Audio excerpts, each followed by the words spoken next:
अस्सलाम वालेकुम बच्चों। तो आज हम सीखेंगे उर्दू हरूफ तहज्जी। अलिफ से अनार, अलिफ मद आ से आड़ू, बे से बिल्ली, पे से परी,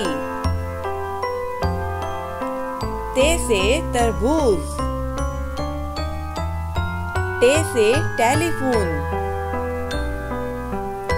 से समर, जीम से जुगनू, चे से चाबी, हे से हलवा, ख्वे से खरगोश, दाल से दिमाग,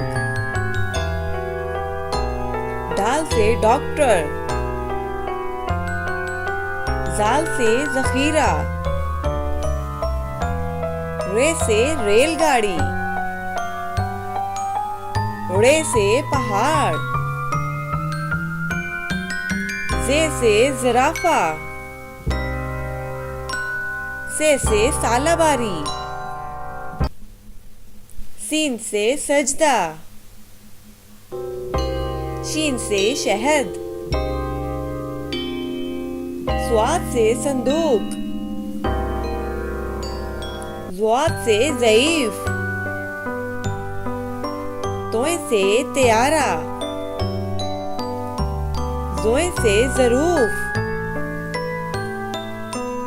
ऐन से औरत,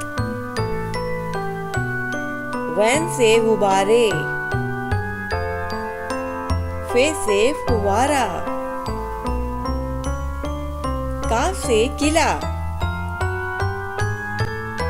काफ से केक, गाफ से गाय, लाम से लीमू, मीम से मस्जिद, नून से नाशपाती, वाव से वकील, हे से हाथी, हमजा से चाय, छोटी ए से यो-यो, बड़ी ए से या रसूल अल्लाह सल्लल्लाहु अलैहि वसल्लम। वीडियो अच्छी लगी हो तो लाइक करें।